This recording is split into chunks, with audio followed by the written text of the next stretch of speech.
Y'all know what it is. It's the Find the Boxer game. Purchase a box for a chance at winning $500. One of 54 boxes has a missing boxer inside. Purchase your box or boxes by Cash Apping $ usual 50/50. Include your box number, name, and email address. Your box number will be confirmed and sent directly to your email. Each box is $20 with a 1 in 54 chance of winning. Remaining proceeds will go directly to the LDBC meet and greet in Las Vegas. Shout out to the LDBC, and remember, it's a usual suspect day.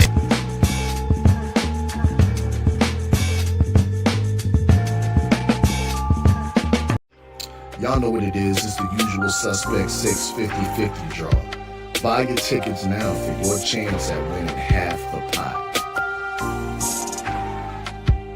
Cash App, $ usual 50/50. Tickets are on sale for $10 for one, $20 for 3 tickets, and $50 for 10 tickets. Put your desired amount, name or alias, as well as your email address, and your tickets will be set. We announce the winning ticket numbers every other Friday on Supreme Beats Boxing Talk Bullshit on the Beltway, 8:30 p.m. Eastern Time. Remaining proceeds will go directly to the LDBC meet and greet in Las Vegas. Shout out to the LDBC, and remember, it's a usual suspect day.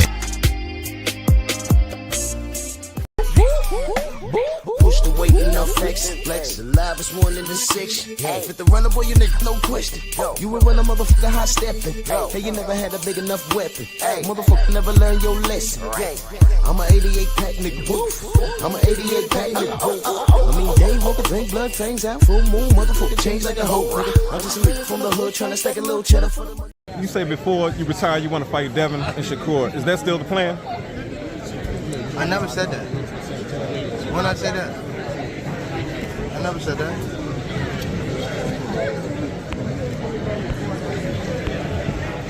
But I would for sure. But I never said before I retire I want to fight them too. I never said that. You said new deal, 7-fight deal, which is music to the ears of many boxing fans. You get to see you in action for several more years. What type of names are we talking about in those 7 names? whoever you name, they could be in it. Shakur Stevenson. Yeah. Ryan Garcia. Yeah. Devin Haney. Yeah. Shakur Stevenson. Yeah. Devin Haney. Yeah. Shakur Stevenson. Yeah. Devin Haney. Yeah. Shakur Stevenson. Yeah. Devin Haney. Yeah.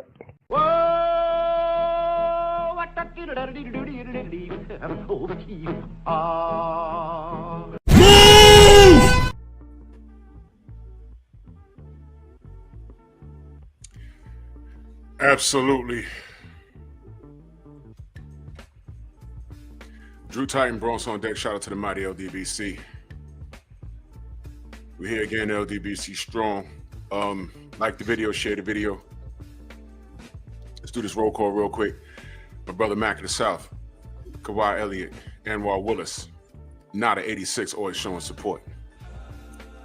And super chat, much love. He said, salute Drew and salute to the mighty LDBC. Condo Loco, my brother in the building. Black Superman, where you been, good brother? Good to see you. Condo, my brother. How you feel? Jimmy Bernard, Antonio MMA, Shogun, Jamal. Yep, we're going to talk about it. Geo James in the building, Bronx on deck. Andre Jones, Mr. Tiptoe, Hard Win. Oh, jumped on me. Chilltown Majors, Stephen X, 88 Sports Talk. Like the video, share the video. We are our own algorithm. Let's not leave it up to YouTube to do what they do to us on the regular. Von D, where you at? Salute to you, good brother. So, yeah. So this just in. As salute to our good brother, Blue Blood Sports TV. Watch this video.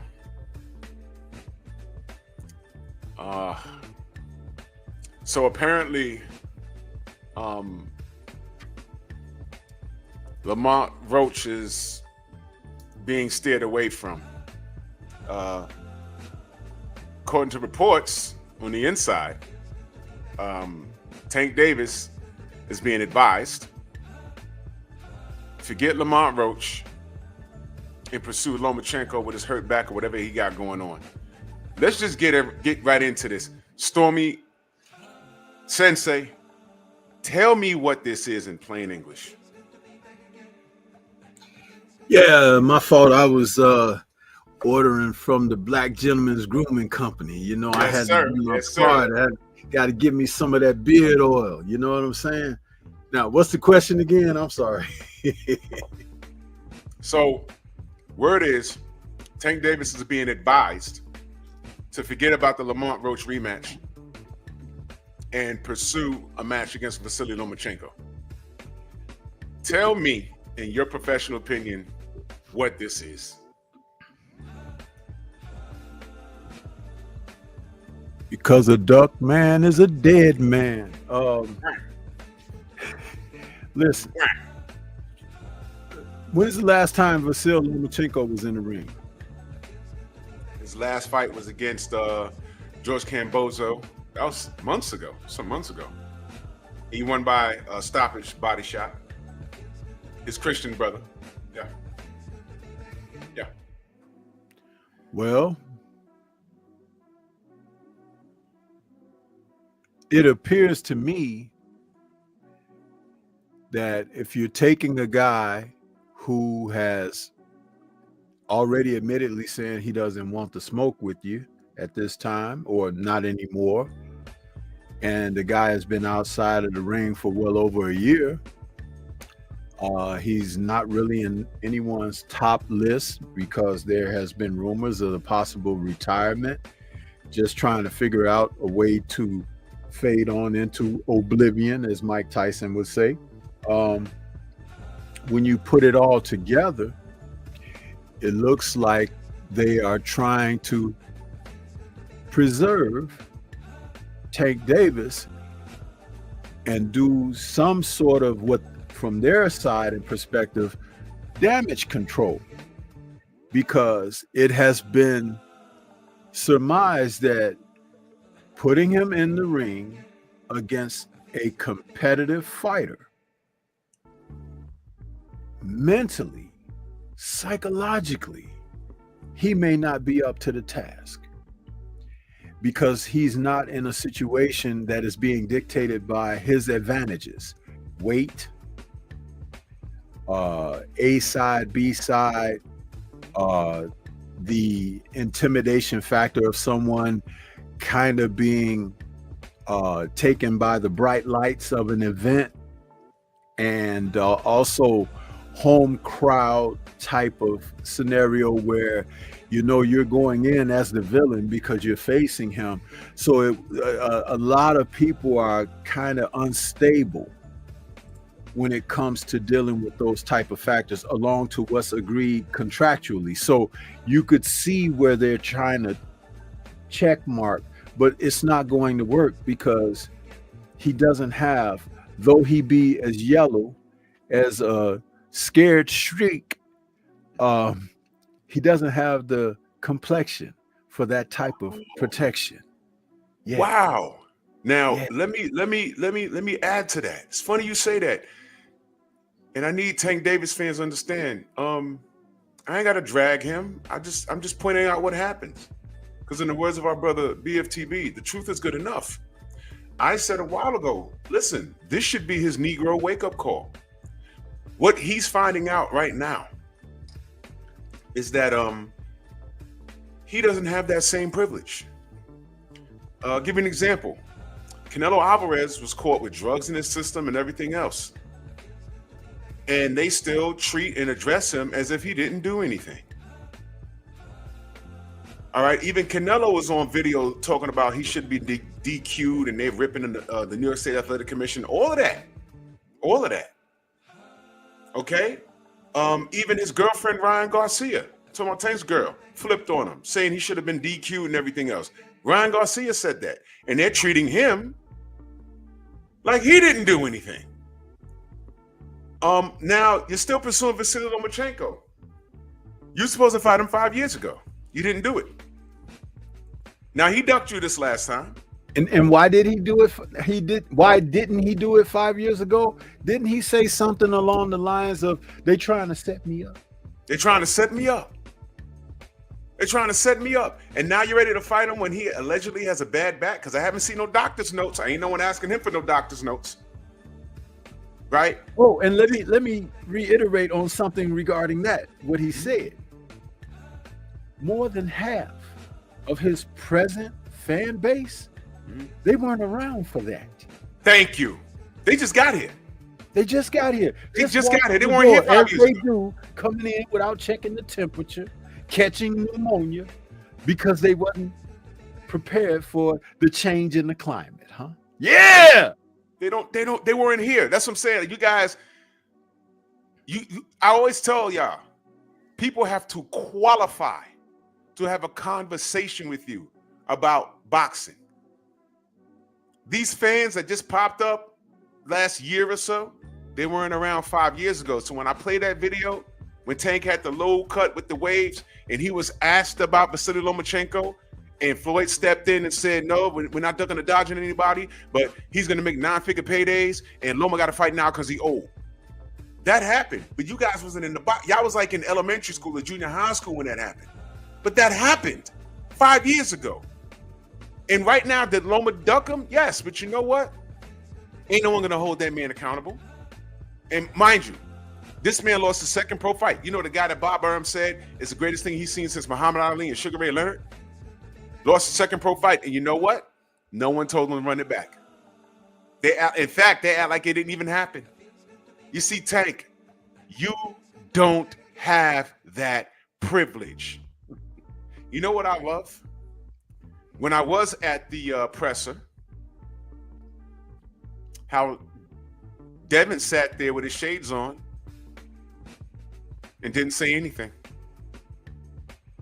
And as a matter of fact, a majority of the fighters addressed the public. DHP left. You know why? Because it don't matter what they say. Y'all gonna bend and twist and flip anything this man says, and y'all gonna keep talking about a left hook. So he says, all right, I'm fighting, I'm here, I'm leaving. Isn't that the same thing our brother Deontay did? He said it don't matter what I say. It don't matter what man, let's mount a campaign to have, because Turkey making a lot of changes. Oh, yeah. And we need to resonate this to the offices of Ring Magazine, huh? To campaign to have douchebag Fisher removed, huh? Let's how about getting that guy off that seat? Yeah, he's been there because he was there through the Oscar De La Hoya reign of governing over Ring Magazine, but it also will show how poor the judgment has been keeping someone who is so biased, bigoted, and prejudiced within the confines of that. And we need to look no further than last Tuesday's press conference. That's right. And how he conducted himself, which was inappropriate. Okay, but that's why I will never, ever refer to him by what the government listed name for him is, but he's douchebag Fisher as far as I'm concerned, because he's earned that 100%. I sat there, and it's difficult to be because I represent a brand now, and I got in because I was accepted. I had to apply for a credential, and they tell you to drop a link to your work so they can review it, so they let you in, and I got accepted. So I'm there as a supporter of my own brand. So I have to maintain a certain demeanor. I have to have excellent etiquette, and I have to maintain a high level of professionalism.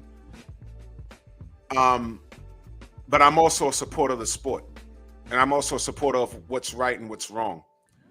So I had to bite my tongue on a lot of stuff. And if you saw my work, I really didn't ask any questions, but believe me, they were right there.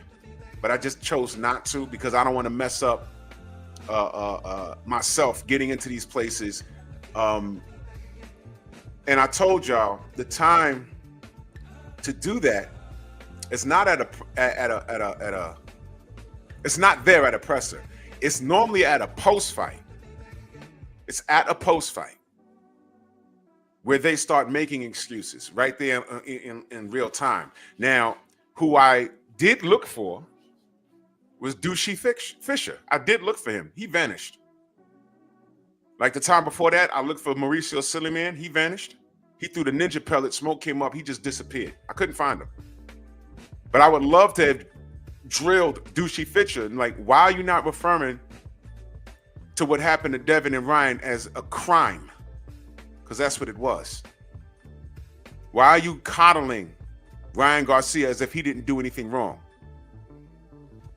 What is the problem here? When they talk about the black fighters, do they not refer to black as being everything negative under the sun?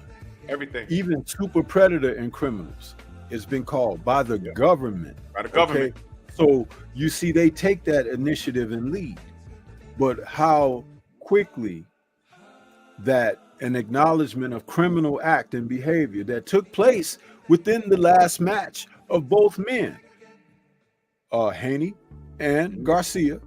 So to try to come at one and not address the other, is that not bias? Beyond bias.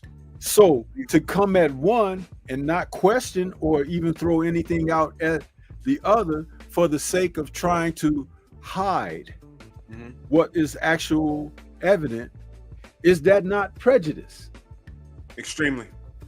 Now, to do those things and to come at Devin almost with a personal vendetta of attacking, but his choice of words might have been, they were inflammatory, but they were totally unnecessary.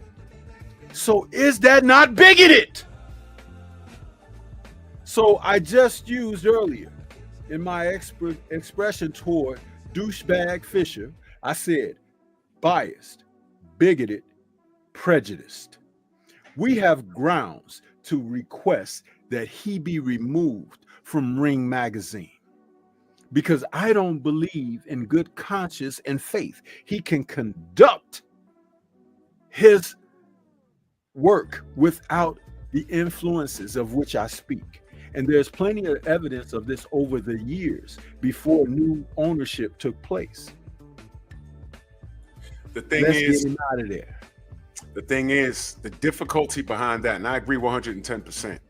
The difficulty behind that is that Turkey has purchased it, and to remove him from due to his silent, articulate attacks, but with extreme malice and extreme prejudice.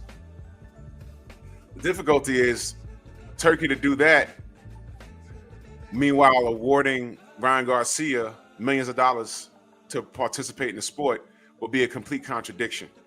But see, this is why we have people who are having access. They got to step up.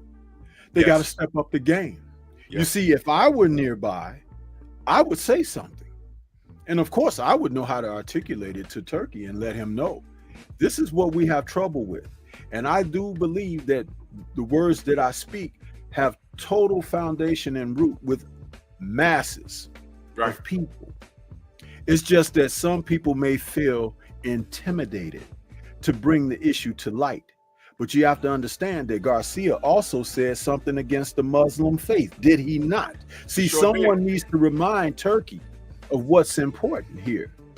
Yes, we love the fact that you're conducting arrangements to make the type of fights that we have yearned for years, but not at the expense of allowing someone to thrive under these circumstances, and you be awarding them when there are plenty of others lined up who have earned the right.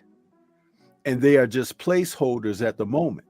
But until you decide to acknowledge ethics, then I can't totally 100% get behind what you're doing.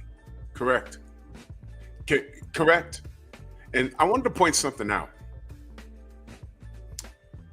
I wondered, Ryan Garcia attacked the Muslim faith, and he's accepting a paycheck from a Muslim with deep pockets. And although Turkey al-Sheikh said, I don't have to like you to work with you. This is business. Okay, to some degree, I understand that. But Ryan Garcia is not nervous going in there and thinking about getting a fair shake if he goes to the cards, because he lives and dies by that paycheck as long as his money's guaranteed. He really doesn't care. But I wanted to point that out because if Ryan Garcia, after all of the Muslim bashing and everything, is willing to fight for under the Riyadh season banner, what's wrong with Tank saying I won't fight Devin because I felt that Devin is his guy and I have to go over there and get a knockout to win?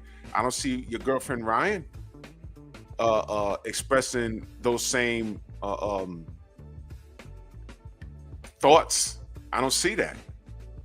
I don't think he's nervous about it at all. So, I mean, I just want to point that out. The more I watch this thing, it's making a lot of people look a certain way.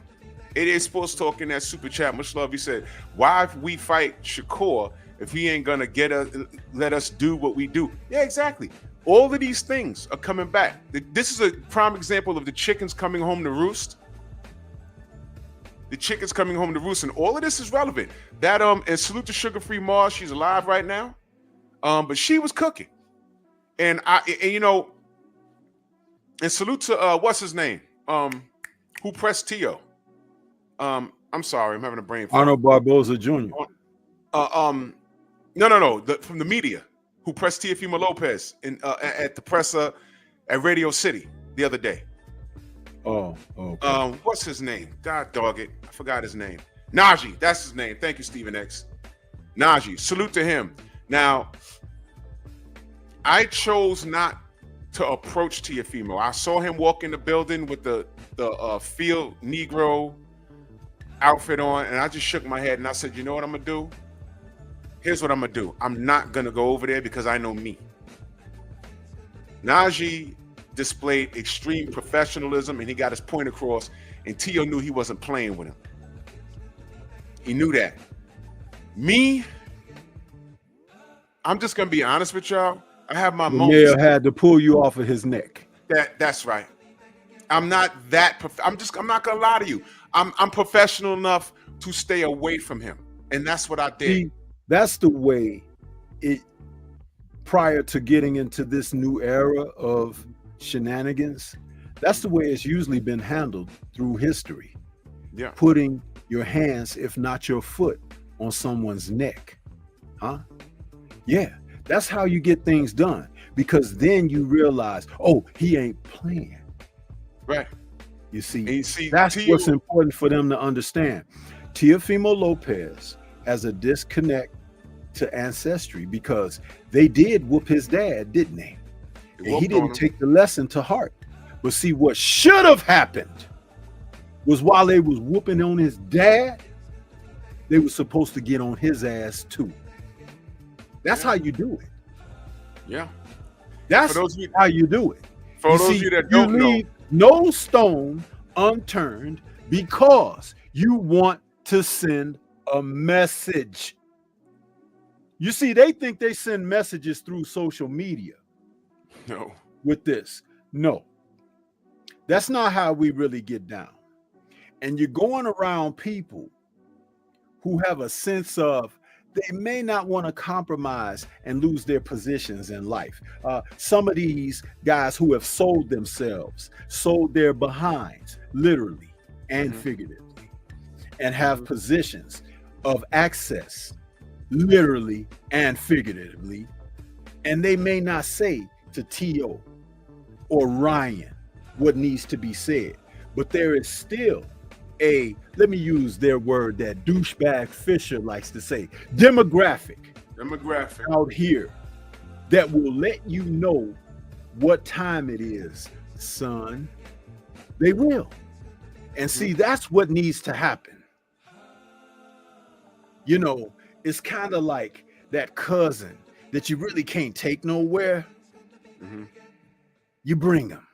You bring him. Yep. You know, like Clarissa did a few years ago when that one relative kind of let loose.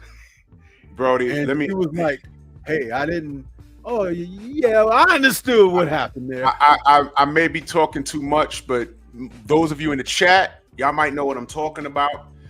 Y'all ever had that family member or that person that would roll with y'all when y'all were younger, that loved being locked up, that don't mind going to sit down for about a month?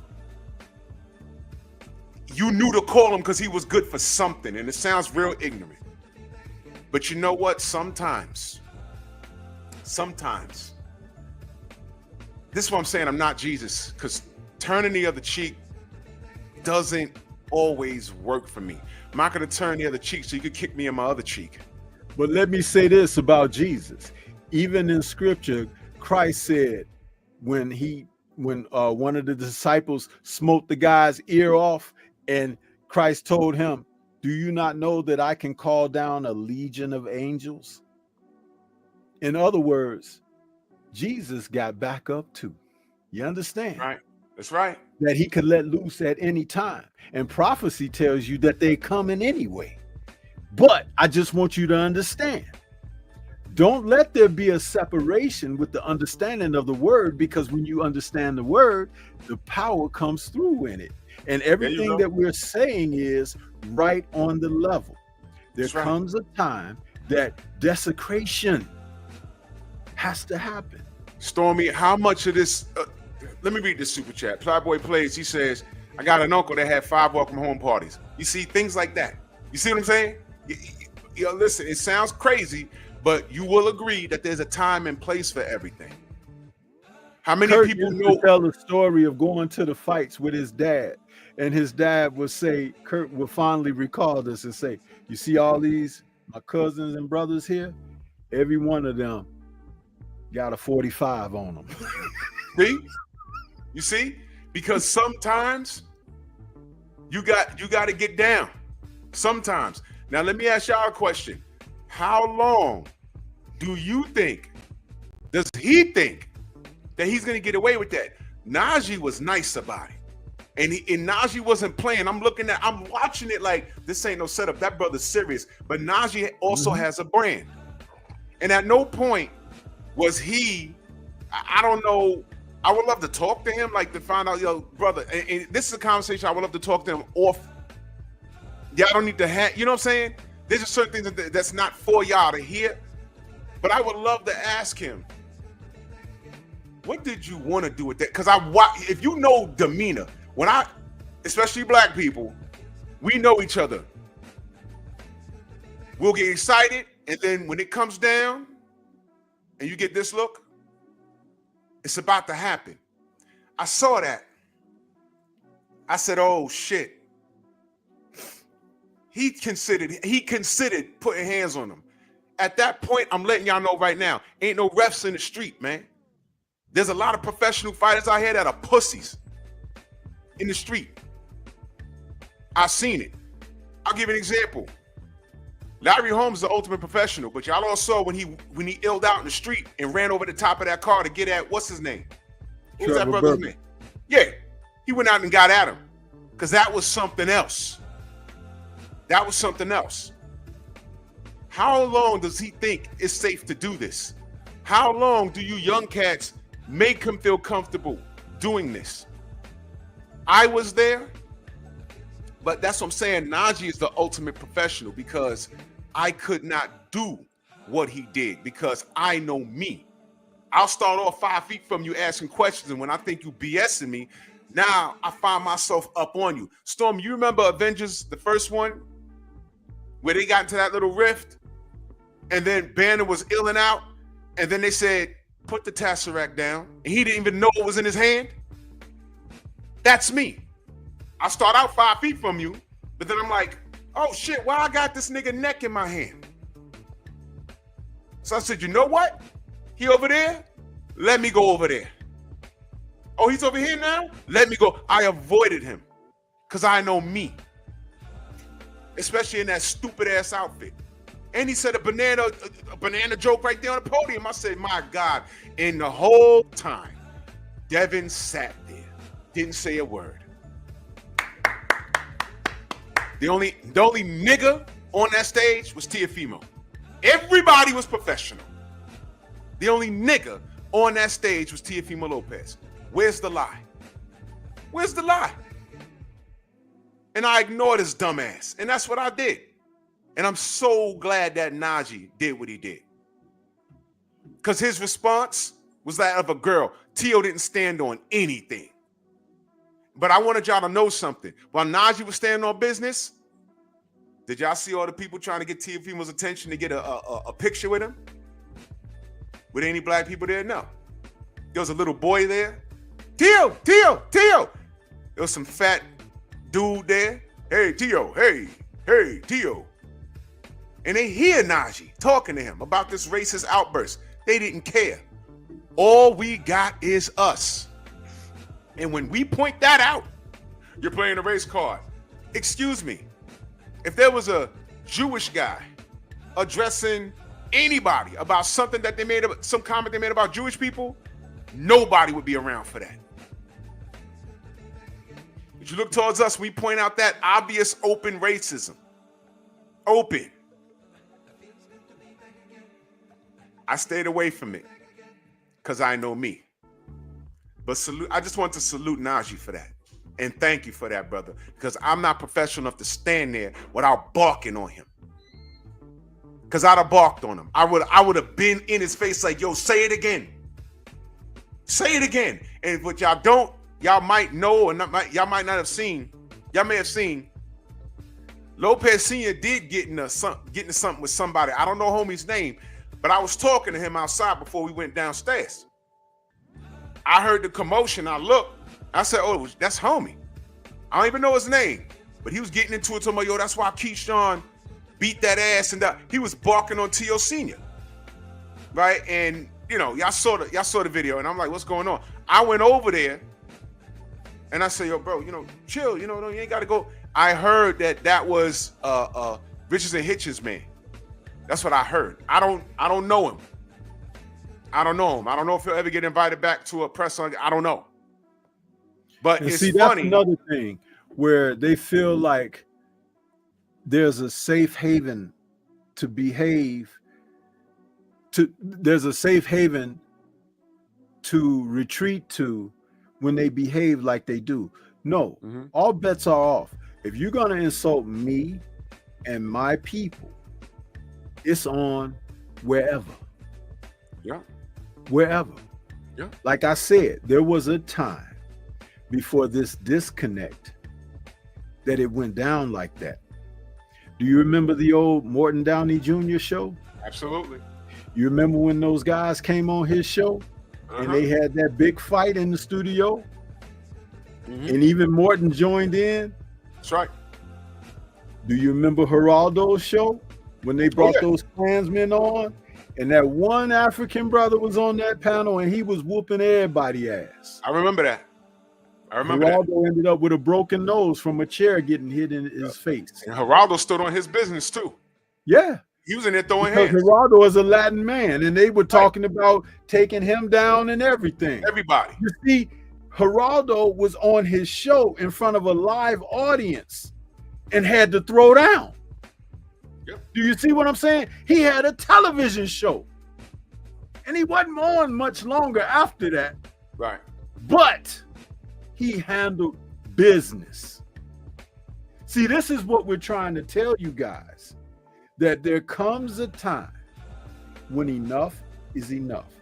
You see, I am very still in a horrible place after witnessing what they did to Mr. Floyd. Yeah. I'm in a horrible place behind that because it could have been me. Yeah. It could have been you. It could have been someone else that we know. But there was a whole allotment of people who stood and watched. If this was 1967, that Chauvin guy would not be here today. There would have been no trial. There would have been people who may have gotten hit with some hot lead. There may have been people who have gotten arrested. But you can bet your bottom line that Mr. Chauvin wouldn't have ever put his knee on anybody else. Because his knee would have been stretched out stiff as he laid in a casket somewhere. They protected his family. They put cops in front of his family's home. Dylan Roof got escorted out with a bulletproof vest on and got Burger King. If y'all don't see what's going on, and you see this is direct reflection of the time we're in. If y'all allow all of this to happen, of course Teofimo gonna run around and do what he do and say what he say. They fined Devin Haney for shoving Vasil Lomachenko at a press conference. Remember that? For shoving him. Remember that? Do you remember the security guard, the white guy with the white hair and the white goatee? Go back and watch it. He was watching the match. He was watching the stare down like, yeah, it's going down. He was waiting for Devin to do something. And he did it. And they fined Devin. Remember that? And Devin was this bad guy. Remember that? He was done a disservice by the business of boxing. And they were out there, and I watched them treat Ryan Garcia as if he got robbed of a win. And Dougie Fisher treated him like he was the victim. Like it was a mishap and he wasn't cheat. And Ryan stood there and still stands on that he didn't cheat. And when I see all you knuckle draggers, I can't unsee your left hook. Well, the ostomy is not why he lost. Well, guess what? You know how that hits you in the face? And I'm dead serious when I say I'm making a t-shirt. I can't unsee the knee. I can't unsee it. It happened. Your man got hit with a right hook, 2 jabs, and took a knee. And I know what the New York State Athletic Commission didn't do. I know that. But y'all lucky it's not a loss, but it's still a draw. And now that brings us up to what we're talking about tonight. He's getting advised to ditch the Lamont Roach rematch and pursue Loma now that the man has back issues. So you want to fight a Loma that's 5 years older with back issues, and you don't want to fight who now we consider an extreme contemporary in Lamont Roach. Let me explain something to you kids. Everybody has a contemporary. Some of your fighters just haven't ran into them yet. Okay, meaning they might struggle with somebody, or they just can't beat them or dominate them like they did everybody else. Maybe Lamont Roach is Tank's Ken Norton. There was something about Ken Norton that Ali couldn't figure out. They fought how many times? 3 times? And he couldn't dominate him. Antonio Tarver, Roy Jones. There was just something about him. He couldn't figure it out. It was more than Ken Norton. It was Eddie Futch. It was Eddie Futch. But I'm going to tell you why as a reminder. Go ahead. Everyone that Ali fought that was trained by Eddie Futch, he lost to. And all of those men had different styles. Joe Frazier, Ken Norton, Leon Spinks, and Larry Holmes. Eddie Futch has worked with all of those guys, and all of those men put losses on Ali's record, and all of them fought different styles. That's a detriment to the training and the trainer of those fighters, because most of them, their marked highlight victory was defeating Ali. It was deeper than Ali being old or over the hill. Eddie Futch knew Ali, and he knew what to beat. He knew how to beat Ali. And those guys, they shut their mouths, opened up their ears, and they listened, and they got great results. Young DJ says Vernon Forrest and Shane Mosley. Exactly. There was something about that style that Mosley couldn't get with. There was something about it. But see, I'm going to tell you something. I'm not an advocate of saying, you rarely hear me say what people throw around, that casual cliche, styles make fights. Because if you're a damn good trainer, someone like Eddie Futch or even Emmanuel Stewart are the test to that formula. Because if you're a good trainer, you can teach how to beat any style. Let's talk about that. I know how to beat every style. Stormy, if Marco had asked you in your training tank, and Marco asked you, hey, what about Shakur? You know, he seems like he's like a rabbit. He can get away. What would you have said? You have to set a trap for a rabbit. Rabbits are known to flee from potential threat. So what you do is you close off the distance in which they can travel by what? Cutting the ring. A rabbit that's in the center of the ring can only run 3 directions. As you advance toward that rabbit, it cuts down to 2 directions. As you close in even still, it cuts down to 1 direction. And when it gets down to 1 direction, he's usually within the trap, the triangle. What do we know about that triangle? The nature of a rabbit isn't the same nature of a cornered cat or dog, is it? It's not. It's fight or flight. Rabbits you could literally scare a rabbit to death. Did y'all know that? You have a heart attack. Yep. Rabbits don't fight, they faint. Did I not just close that out for you? Quite easy. And I'll tell you something else about a rabbit. In this case, let's say Shakur.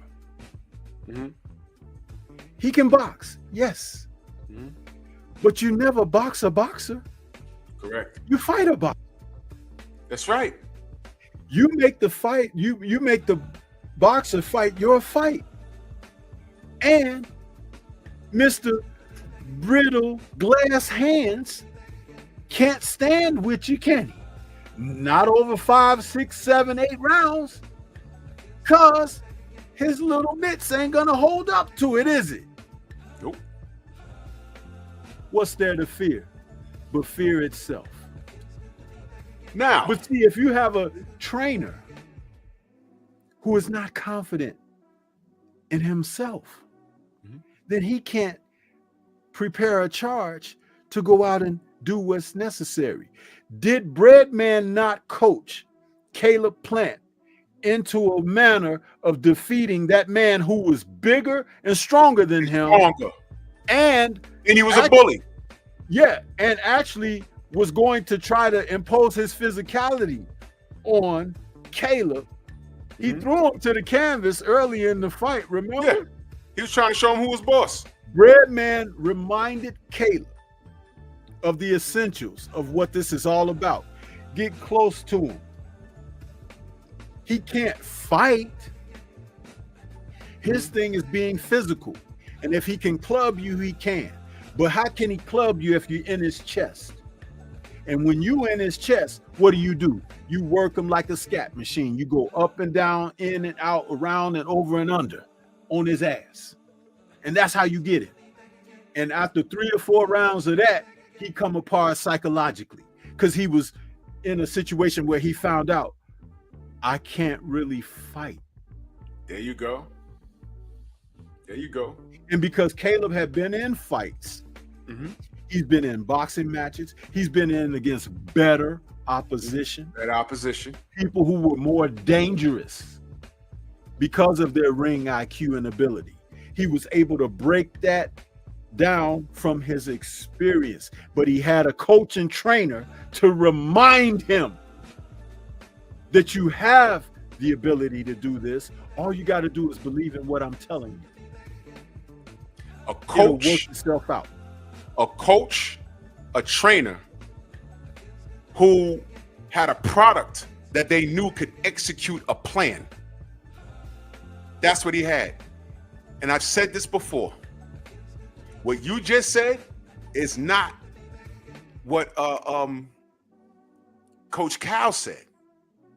Absolutely. He said, why would we want that fight? He's not going to stand there and let us do what we do. And the reason why I face palmed was because I said, wait a minute.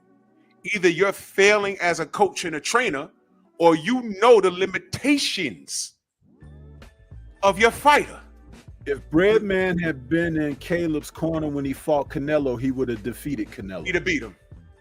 He'd have beat him. Because he would have coached him through the process. He would have reminded him of the necessary things to do against Canelo's shortcomings. Man. It's an applied science, and this is why we call it the sweet science. Mm-hmm. And we do y'all understand the differences? This is why you got to go back to when he had that interview, brothers and sisters. He told on himself and he told on Tank Davis back then. He told on himself. Either he knows the limitations of Tank, or he knows that he can't teach Tank to do what needs to be done to beat a fighter with great movement. And I said that. Hell, forget what I said. He said that. And I said, wait, it was an embarrassment for him to even say what he said to Marco in that interview, because it spoke volumes about what he lacks as a trainer. Yeah.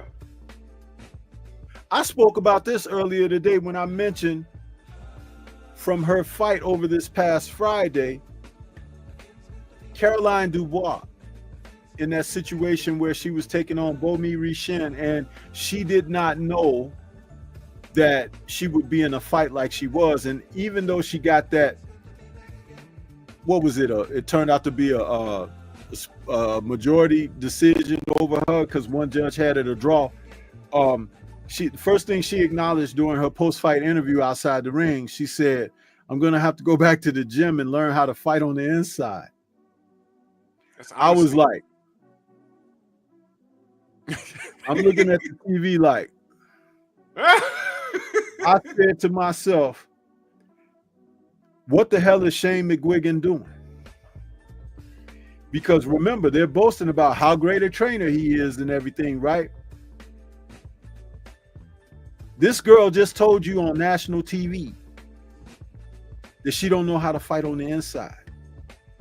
Don't do that, man. Don't do that. Shakur Stevenson said it a couple of fights ago in one of his fights. He said, man, I got to go back and learn how to box on the inside. Mm-hmm. But you got damn near 20 fights. What the hell? What have you been doing all this time? Is it rubbing baby oil on each other? Because it's like fighting on the inside is something that is supposed to be taught as a part of learning your space and place in a ring. There are things that you can do naturally that the other guy can't maybe do, but what you have to do is put the other person in a position where they're not comfortable. Right. I knew when Tyson Fury finally signed to fight Alexander Usyk, I said he's getting ready to lose now. Not so much only simply because he couldn't cheat like he's cheated other people, but Usyk is not going to allow him to do the things that he's been doing with comfort with everyone else, playing and BSing and all of that. Remember in that first fight when he said after losing, right, he was like, well, I know the next time I got to be a little bit more focused because I had him where I wanted or whatever. No, Usyk just found you at the perfect time to take all of that away from you.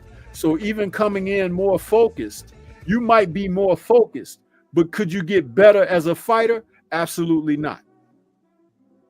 Because what he has done and accomplished as a fighter is what it is. That's why I got extremely insulted for people who would talk about he's a great boxer. No, he's not. What he had was great advantages with arm's reach and length, but in a division of a lot of guys who don't practice the technical aspect of boxing. You got a ton of guys out there either using strength, weight, power, but never the entire package. He fought a guy that was much smaller. What happened to the weight advantage? He fought a guy who could box better. What happened to his infighting ability? Where'd that go? You see what I'm talking about? So if you're not a complete fighter, shut TF up. Because a complete fighter is diversified enough to be able to make the adjustments that are necessary that call into play whatever's going on within the fight. Can we talk about adjustments? It's time for me to fight. Oh, he's trying to fight me. Let me make him box. Right.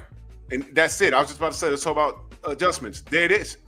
If you have a fighter and he has a natural ability, like he's born with, he comes in there and he's a southpaw and you find out he has a bomb in that left hand. Okay, you got that. Let's work on some other things so you have multiple tools in that box. Don't just stand him up there and say, you're just going to land that left hand eventually. No, teach him how to set it up. Know when to fight. Know when to box. He has to have a multiple, like he has to have a toolkit. He has to have a belt, a toolbox, a tool belt, a hard hat. He has to have all of that stuff. Because truth be told, some fighters are really good. They might not be that multi-dimensional fighter that you always talk about, Stormy, but you have to amplify the tools that they do have. And when Coach Cal told that to Marco, I said, oh my God, either he's inept as a trainer and a coach, or he knows Tank's limitations. Either way, it's bad. Either way, it's bad.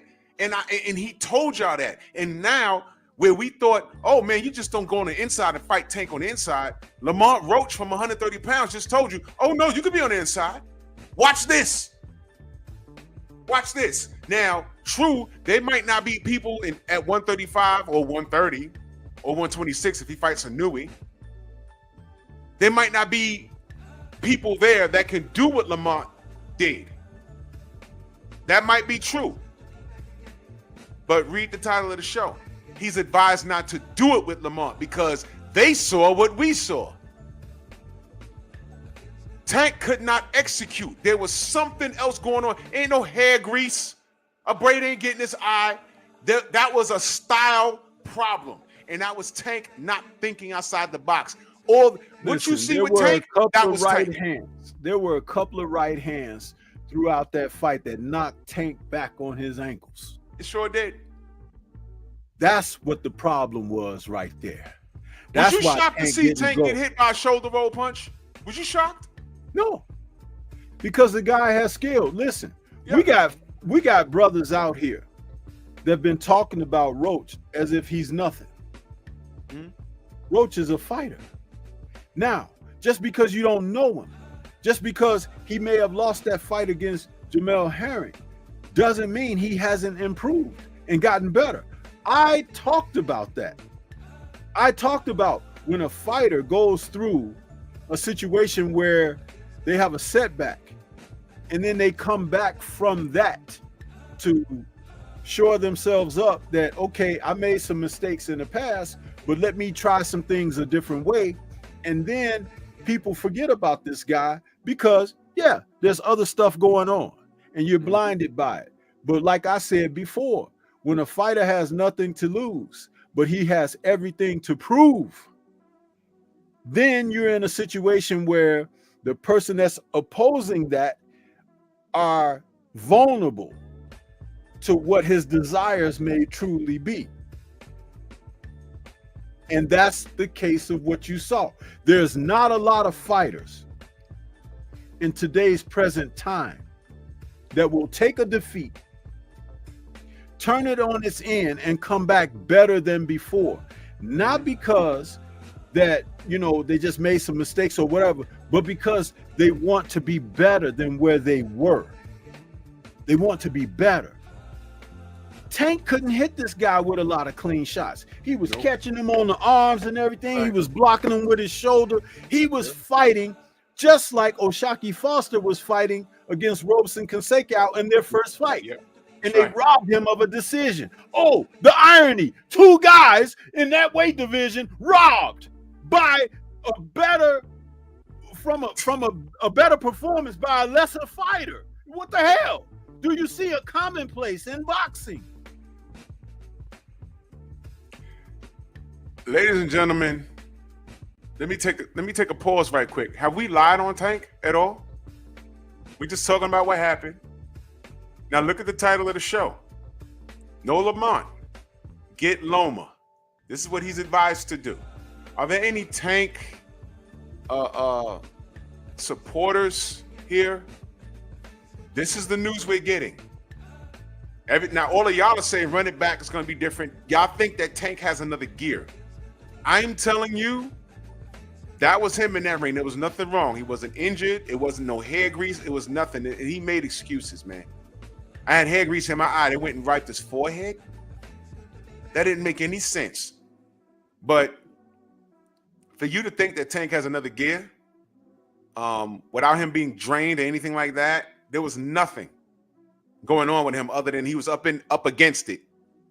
He was up against a fighter that wasn't weight drained. He let him come in at whatever weight he wanted to. He had no injuries. And that's what you saw. He had a problem. I keep telling y'all say, yo, man, you hating because you're not giving him the Frank Martin fight. And I told y'all, I gave it to him at first and I thought about it. I said, no, I don't have to be fair. Frank Martin was drained. I called someone that was in the camp and they confirmed it. Pick the fight where Tank didn't have any real advantage that involved weight or something like that. They were just, his coach, Barry Hunter, was just talking about, I'd like to see him fight a Nui. He just said that before the fight happened. I'm gonna do a video on it. So now he's being advised to ditch the Lamont Roach rematch and go get Loma. Now let's say that happens. You know what'll happen? Y'all will not hold them accountable for, y'all won't. Now here's where the Negro wake-up call comes in. Y'all won't hold them accountable for the Lamont Roach ducking. All right? But unlike Lomachenko, where he could lose his second pro fight and no one cares, right? Unlike Ryan Garcia, where he could lose and be a cheater and be a racist and people act like they don't care, they will forever hold this draw over his head. It may as well have been a loss. That's what I'm saying. If they made it a loss, it wouldn't have mattered because we saw what we saw. We can't unsee it. You see, he has to run it back. And now history has shown us there's a danger in running it back.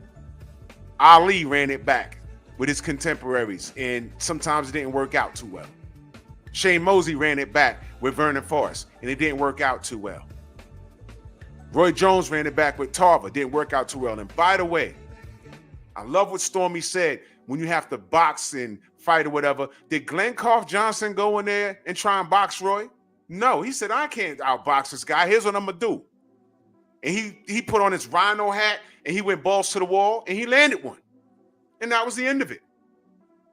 You have to know when to do things and when not to do things. So I'm not too concerned about the New York State Athletic Commission. All right, I'm not concerned about that. They admitted what they admitted. Yes, it was a knockdown. They're just not changing it. All right, cool. Guess what? I can't unsee the knee. T-shirt coming. Y'all ain't gonna like that.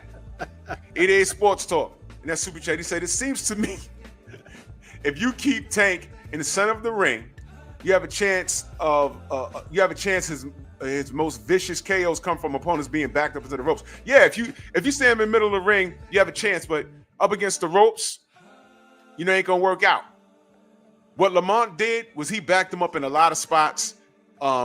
He got hit with a shoulder roll. At this level, people are saying, I heard a few people say, oh, he needs to go to the gym and work on some things. At this level, I've had the same people telling me that or saying that on their videos, but the same people telling us that Tank is the most complete fighter to date, better than Canelo. Listen, if him and Canelo was in the same weight class, Canelo will style on him. Listen, Canelo is a cheater, but he could fight and he could box. What has he been working on in the gym in 30 fights? Are you kidding me? But now you guys see why. You saw what gives him trouble. Why didn't he fight? This is what I've been saying. Why didn't he fight Lomachenko? Why didn't he fight Shakur? Guys, why didn't he fight Devin? Why didn't he fight? Oh, because you know, if you saw what Lamont did, what do y'all really think Devin would have did to him? I mean, really think about it. I don't want to hear nothing about this pillow fist. Mayweather Sr. told you about that years ago. He said it years ago. Yo, all of this stuff about pillow fists and shit like that, who has a higher KO ratio, Lamont or Devin? I really want y'all to consider what you're talking about, because then when that opportunity came, Coach Cal was asked by Marco, and what did he tell Marco? Yeah, what about Devin? What about Devin? He said, at what weight, though? What?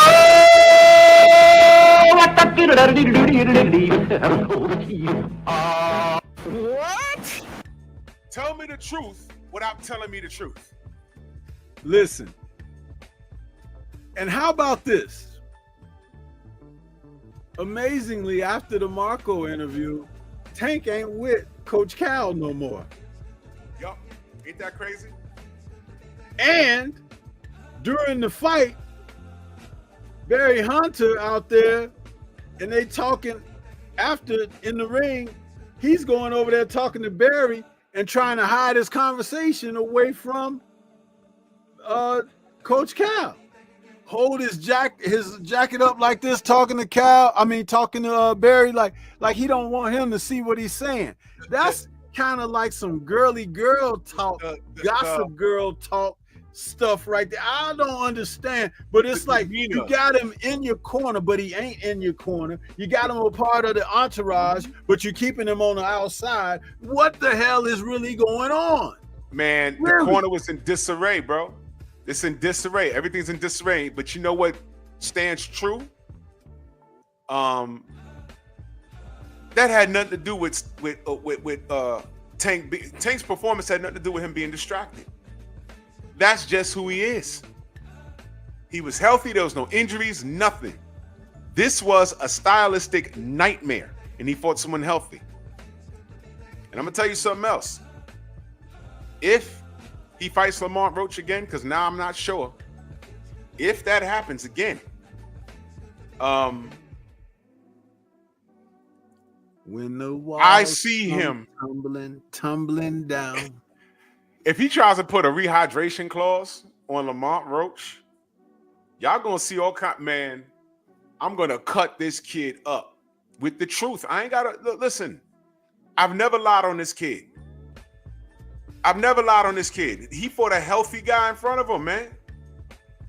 Now, if y'all think that he has another gear and he need to go to the gym, whatever, I'm telling y'all just got done telling me that this guy was a complete fighter. BFTB has opened up his panel to all kinds of, I'm not going to violate anybody, all kinds of people. Andrew, what up? All kinds of people. And you've heard the craziest stuff, whether they're from Baltimore or from the UK or whatever. They've said that Tank is the most complete fighter. And I said, okay, but something going to happen. And this is a 130-pound guy, a guy from 130 pounds, and he stood in the pocket and literally outboxed him in the pocket. And I don't care what y'all say. He took that knee. That was after 2 jabs, y'all. Two jabs to the grill. Boom, boom. And then he took the knee, told him I got grease in my eye. And then got mad when the people bullying him, booed him. Listen, this kid is sensitive. He's just like every other bully. How many times I told y'all? It's similar, almost the same. How many times you heard me say it? We've seen Tank before. Y'all not listening to me. Y'all are really not listening to me. Y'all better hope he don't fight Lamont Roach again. Y'all are glad that him and Devin are never fighting.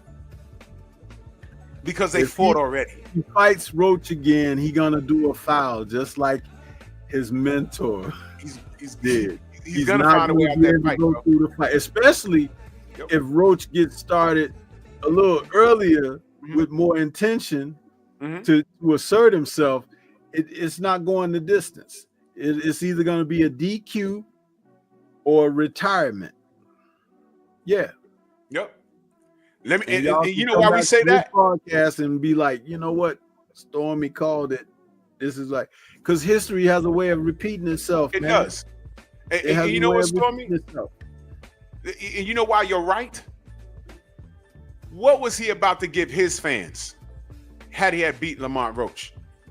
He was going to give you Jake Paul, all right, which is a complete contradiction. Jake Paul is damn near like my size. He's over 200 pounds. He's like 6'1". So he's going to give you Jake Paul, right? And then I heard he was going to give you either a rematch with Cruz or a Ryan Garcia rematch.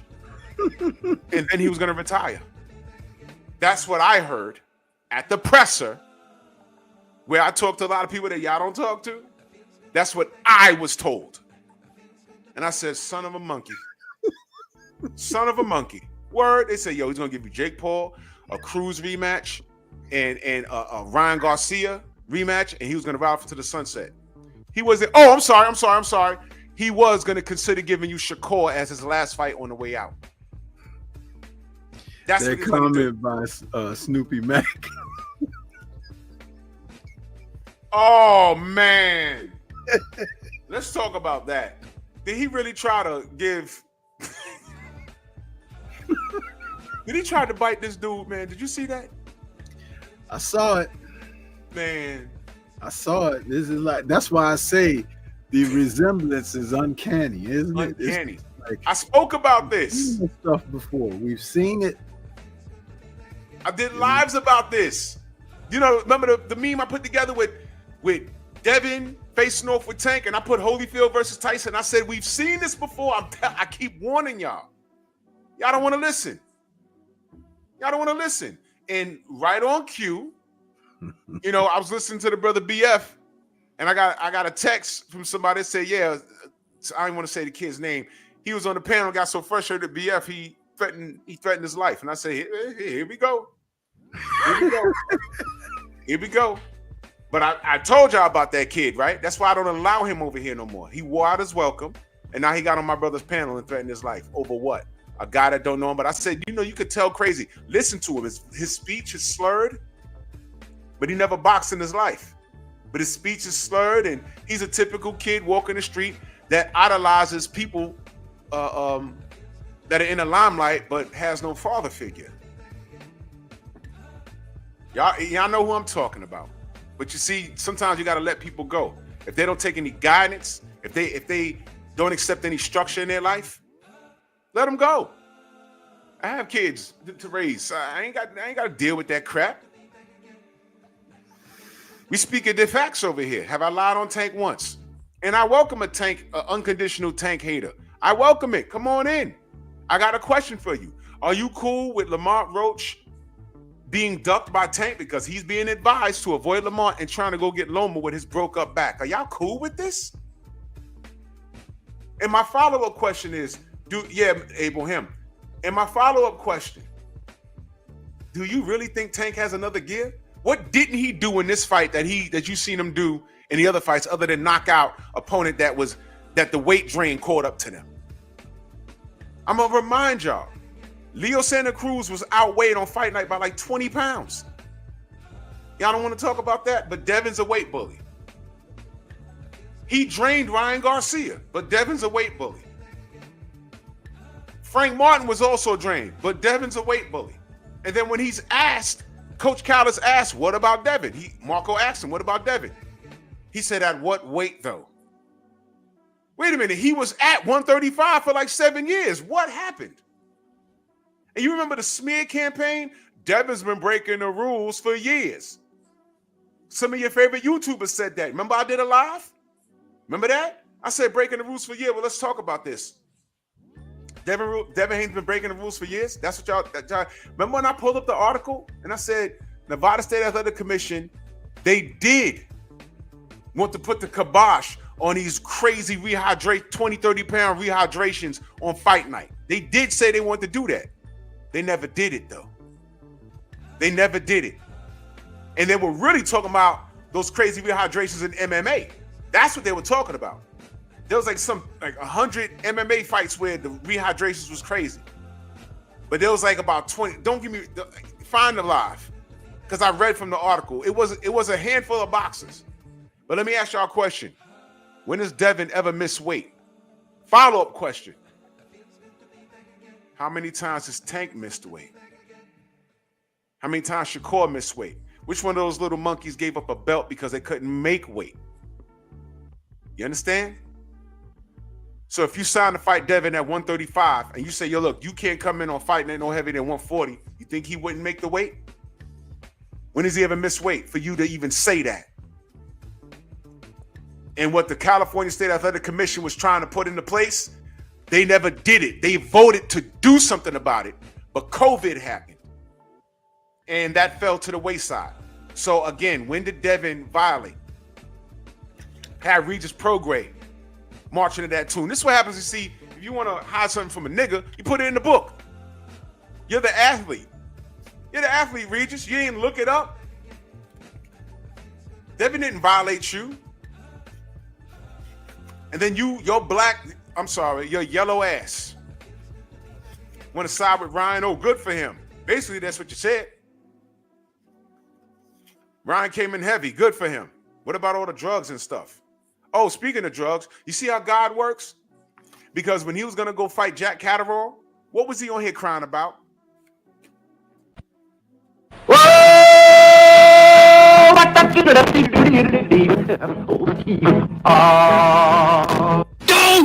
Was he not on here complaining about drug testing? Yo, dog, I was tested like 14 times, dog. I don't know what they're doing with Jack Catterall, dog. Yeah, now you want to cry about drug testing. You dudes is finished. Time reveals all truth, and the lie is nothing but the long way to the truth. I don't have to lie on Tank. I just told you, I've seen this kid before. Every few decades, a kid like this comes along. I told y'all love saying, oh, Deontay Wilder, he only knocked out bums. I say, wait, y'all love Mike Tyson? You ever looked at his record? First 2 years of his career, start from the bottom and stop when you recognize the name. And I already know, I keep telling y'all, people have to qualify to talk boxing with you because I keep telling y'all, I've done this. I pull up BoxRec on their phone. This is called BoxRec. You ever heard of it? Well, this is their record. Go to the bottom and scroll up and stop when you recognize the name. Do you know a bunch of those people skip right past Trevor Berbick and they stop at Holmes and Spinks? They go right past Trevor Berbick. Is that the kind of person you want to engage in a boxing conversation with? No. Case closed. Y'all go ahead and follow who you want to follow, man. I don't know everything, but I know enough. This kid is being told to avoid Lamont Roach, the guy from 130 pounds. He made you lie about hair grease. If y'all missed BFTB's memes about this hair grease, there's something wrong with y'all. It's the funniest goddamn thing. Oh man, listen. Did y'all see the meme when they put Tank's face on what's his name taking a knee in the 49ers jersey? Hey, listen, man, I haven't been as brutal as I could have. You know why? Because the truth is just great. It's just great because the Tankaholics, they're having a meltdown. I don't have to do anything. Y'all are having a meltdown. I'm just saying, look at this. I will be here to tell you, I told you so. And didn't I say, your Tank better go perfect for the rest of his life? Now, this is a draw, and it's standing a draw, but it may as well be a loss. Y'all don't want him to get that lick back? How many Tank fans that are just watching right now, and y'all scared to talk? I'm not going to block you. If you're respectful, I'll let you talk. You don't want him to get his lick back from Lamont Roach? Why do you want him to pursue Loma? Why? The man has a hurt back and he's old now. Why? This man was about to give you Jake Paul, a Ryan Garcia or Isaac Cruz rematch, and maybe Shakur on the way out. That's what he was giving you? You cool with that? Or do you want him to fight his contemporaries? There's a few of them. Y'all go ahead and talk. Go ahead and talk. There's 170 people in here watching me. There's no Tank fans that you're just sitting here violently shaking your head like this. Nope. You're a hater. You put that coat on me, you put that hoodie on me. So I said, fine, I'll be a Tank hater. I'll be that. So now I'm a hater, but the question still stands. What do you, YEW, want him to do, DEW? Y'all ain't I know y'all watching. Y'all ain't. Tell me what you want him to do. Let me know. Y'all don't want that Lamont. Y'all don't want no Lamont Roach smoke? Are you kidding me? Is this your king? Y'all wanted that Jake Paul smoke. And it's behavior like this that cleared the lane for Turkey Al Sheikh to come through and do whatever he wanted. Because if we honored the history, the real history of these championship titles, these belts, if they really meant something, it'd have been a little harder for Turkey. Turkey Al Sheikh would have had to bend the knee to get the talent. Because he could have came and said, I got money. Yeah, you got money, but I'm about to make my money here. Because I'm also going to get legacy in the process. But you know what Turkey did? He came through. He says, yo, you can get legacy by fighting your contemporary. F the belt. What would you rather pay? Sanctioning fees for that WBC trash that they've defamed themselves? That Mauricio Sillyman, he degraded and defamed his own belt. His father's rolling in his grave. You want to pay sanctioning fees on that? Or come here and fight your contemporary, and I could give you this solid gold belt that's worth over $1 million. And there's no fees on it. You win, you get it. That belt that what's his name got? Alexander Usyk. That belt that he got, I heard that's a solid gold belt. And they stripped him, right? They stripped him of one of the belts, I think the IBF. He don't care. That's one less sanctioning fee. That was a undisputed matchup. He won it twice. So we know the truth. So the IBF stripping people because they don't like them or they see more value in their other of their prize product. That's not gonna matter anymore. Y'all don't like Dana White in boxing? Y'all did this. Y'all allowed all of this. Oh, well, if belts don't matter. I'm like, okay. Now look. Now Dana White's here. Y'all know how he do. And I don't care. I don't care because y'all didn't care. It's going to be what it's going to be. Riyadh season get organic outcomes. Don't talk to me about Turkey Al Sheikh going over to Shiraz saying, hey, you're down 2 rounds. I don't care. Was it in poor taste? Maybe.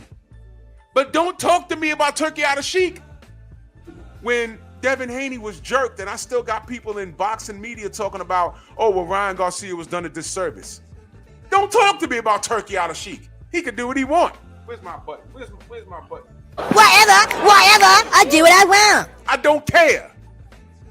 Where was Ryan Garcia immediately after the fight with Devin, where he was supposed to do the drug testing?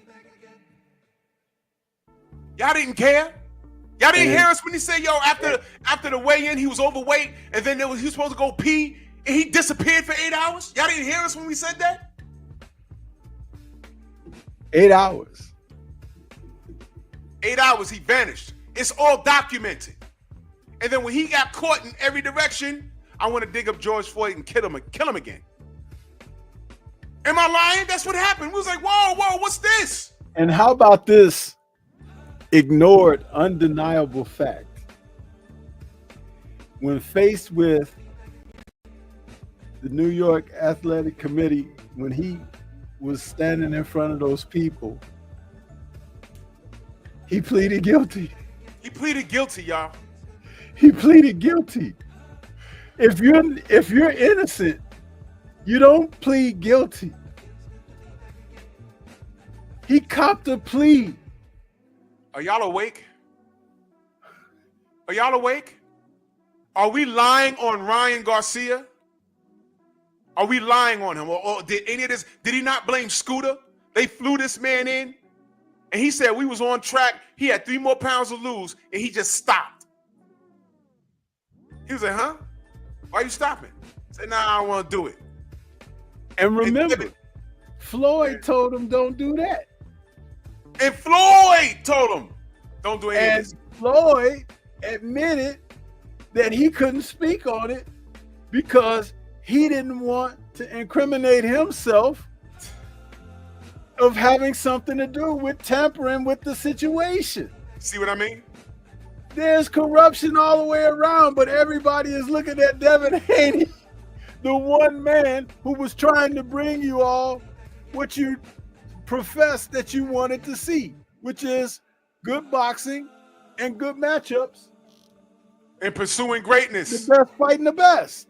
It's like it's ridiculous. And then they put Teach Me How to Dougie Fisher on there to try and be fair and balanced. Like Ryan. He played a lot of word salad up there. I was sitting there grinding my teeth. Like Ryan is the victim in this. And then Ryan admitted, I had the camera in his face. Yeah, you know, I was in a bad place. I was on shrooms. Oh, so you was on shrooms. And then when they wanted to run it back, he said no rematch. Right? Remember that? No rematch, right? And then when all this trouble started happening for him. But if I call him a dope head, people get mad at me. People get mad. They want to unmonetize videos. He's telling you he taking dope. They want to unmonetize videos, remove my streams for saying what he just said. And I said him, Fury, a few others, Dillian White, these are dope heads. Wait, hold on, Stormy. He said, let me say this other thing about being a dope head, using PEDs in the sport of boxing or in professional sports at all. Typically, when you got guys who are cycling on and off banned substances, a coping mechanism is to get indulged with other substances. That's right. Because it's trying to balance something that's going on with your system. Yeah. Some things make you feel really up. You need something to bring you back down.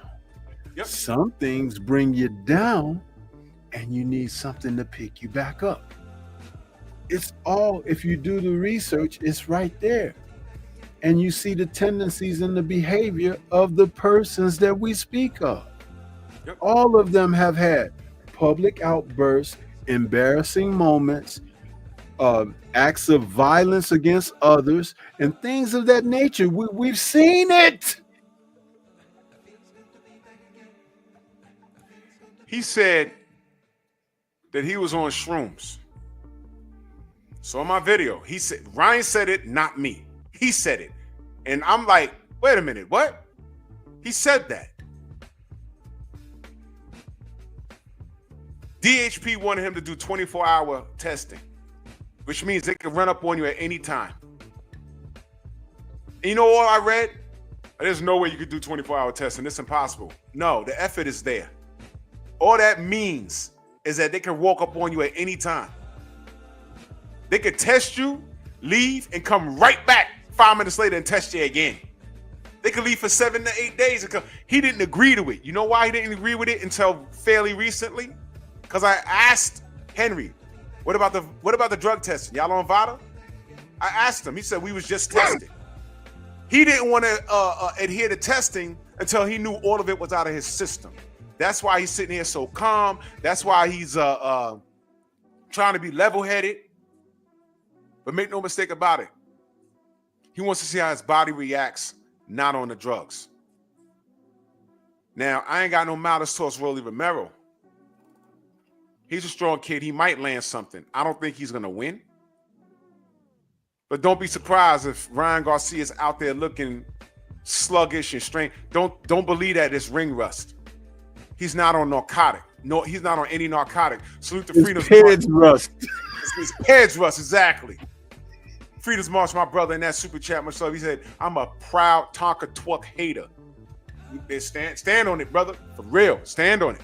For real. My brother, I rock in that super chat. Salute. He says, salute and respect OG and Sensei. Apologies if I'm off topic. But I was wondering if there's any truth to Turkey stating he's no longer interested in Bivol versus Benavidez and he won't make it happen. I didn't research that. I heard something about it. I think Blue said something about it.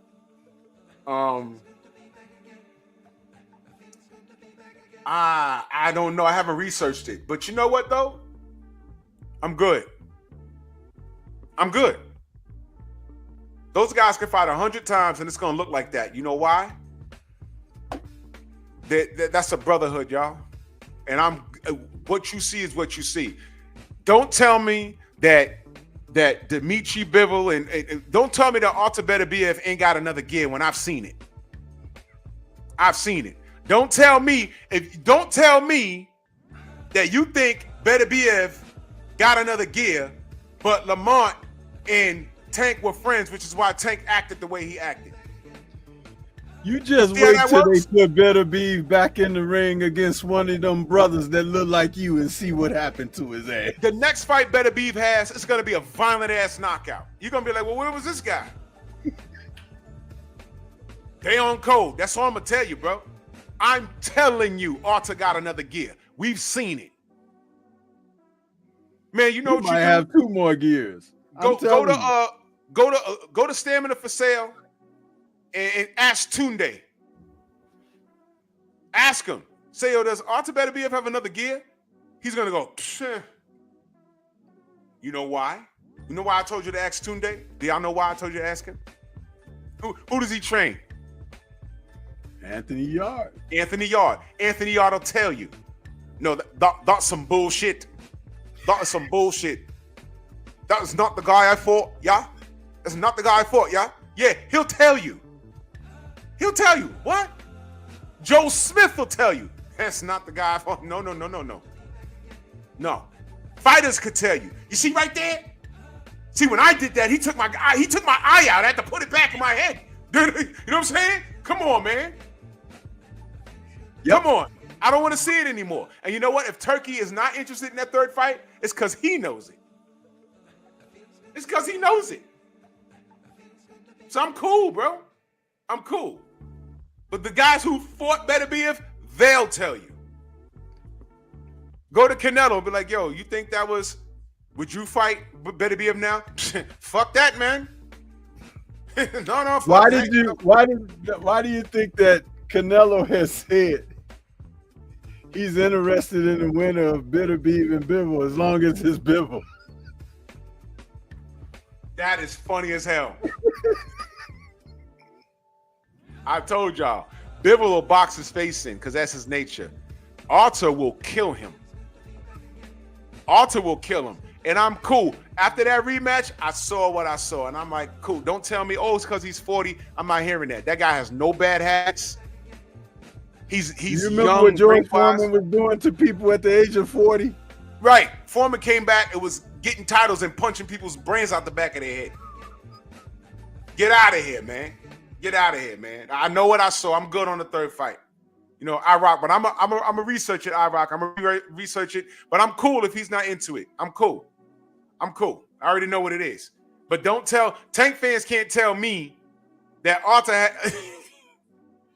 when we say that was just a friendly matchup between them, and y'all say no, but then y'all gonna stand here and say, oh well, him and Tank and Lamont, they just cool. They ain't that cool. And how did Lamont the judges' scorecards end up being the same in both fights, except for the first fight it was for one guy and the second fight it was for the other guy? The same exact scores. Man.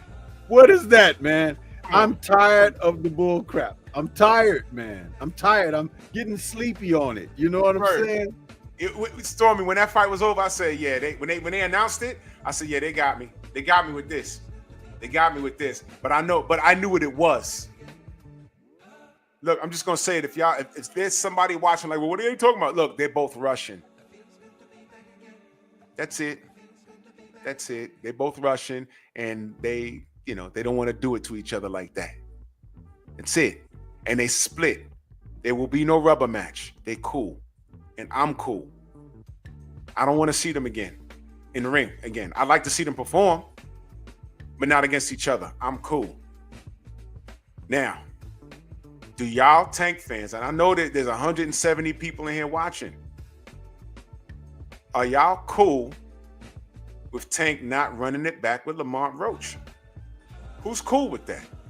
I know there's some hard body karate Tank fans right now. Y'all in the chat, y'all punching y'all phones, y'all hitting y'all screen. Stay! Bullshit, Mr. Handman. Type something. Let me know if you cool with him ducking Lamont Roach. Let me know. He's about to duck Lamont Roach. What does he do next, y'all? Because the Jake Paul fight, from what I understand, it's up in the air. Now, this is where Top Five originally says, I'm cool with it, man. What's wrong with you, bro? Now look. F plus. Now look.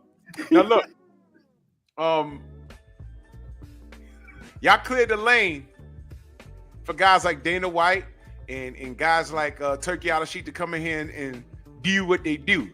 Y'all cleared the lane for that. But I want y'all to understand the landscape right now. Jake Paul is in a position where, I mean, think about this, y'all. He's in a position career-wise where the quote-unquote face of boxing, and Tank Davis, as y'all call it, messed up a fight against him, who's never held a world title, who has one loss against Tommy Fury, Tyson Fury's little brother with the better hairline, that no one is telling him to run it back with.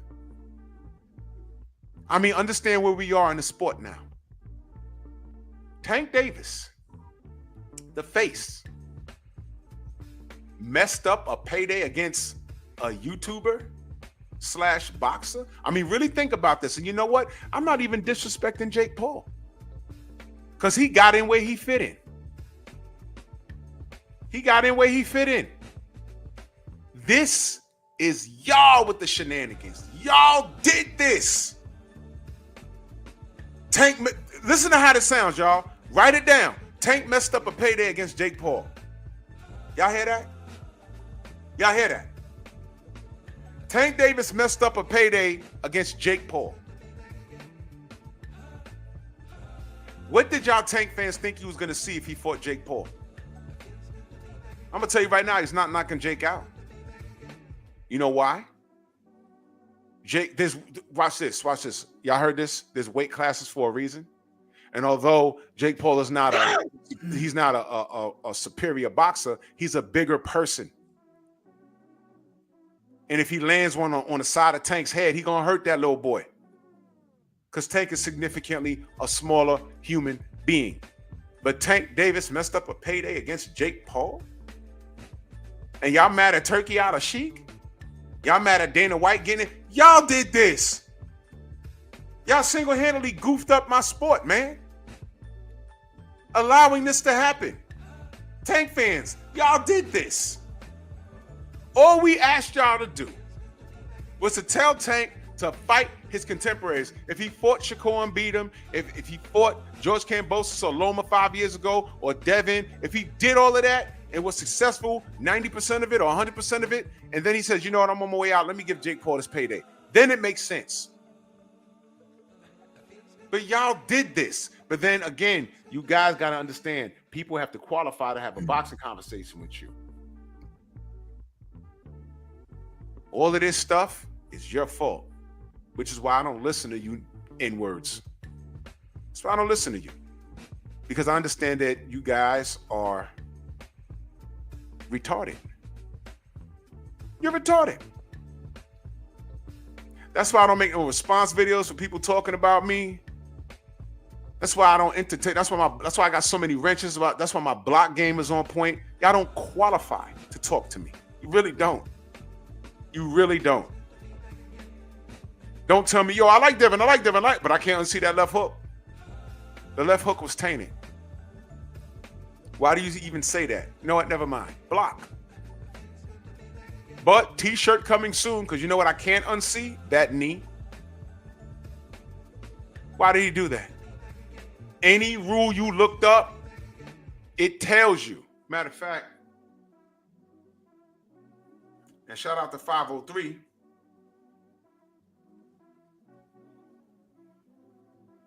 Because he put the rule up on his short video.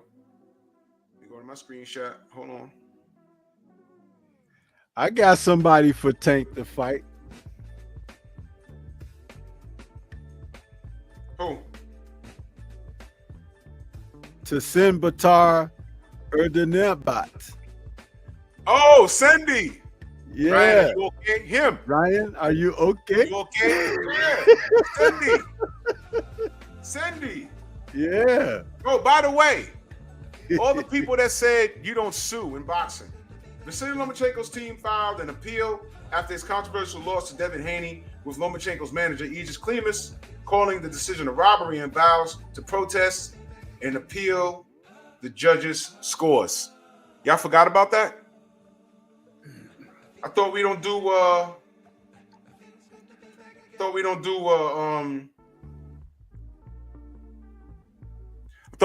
lawsuits in boxing. Right? I thought we get it back in blood. Right? You guys, every direction y'all got caught at. Man, every direction. Storm, you remember Enter the Dragon when they finally caught Bruce and the doors were shutting and he was trying to, and all he could do was sit down and put the nunchucks over his neck. He was caught. Yep. He was kicking all that. That's the Tank fans. Boom, boom, boom. You're caught. There's nowhere to go. And y'all gotta stand. Y'all gotta stand on it. Listen, I am triple four. You got William Zepeda, Raymond Mortala, Zaru Abdullayev, Keyshawn, Abdullah, Tevin Farmer, you know, all of these guys, Andy Cruz. Hold on. I am triple four. Who are you, brother? I never seen you before. If you got something to say, let me know, as long as it's respectful. I want to know who disagrees. Do you agree with Lamont Roach being ducked by Tank Davis? That's what I want to know. That's what I want to know. Who agrees with that? And if you do, why? Duck Lamont to go get Loma, who got a back injury? Who agrees with that? That's all I'm asking. Oh, you with Lamont? Oh, so you cool. You cool, brother. You cool, brother. You cool.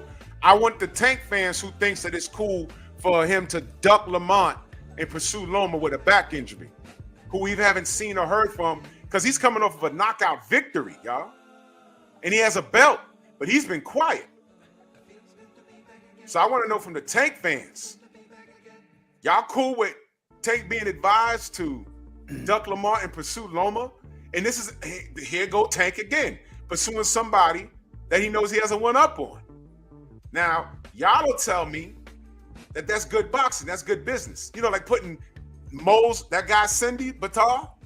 Ryan, are you okay? He was a paying informant in Ryan's camp. He's the kid, if y'all don't know, he's the kid that broke Ryan's ribs when Ryan quit with the body shot. That was because of Cindy. He bust up his ribs. So here we go again. So I want to know from the Tank fans, y'all cool with this? I just want to know. Now 503 had put up. Damn, I can't find it. I thought I screenshot it. But what he put up was the rule. He put up the rule about knockdowns and stuff. Listen, that was an interesting thing.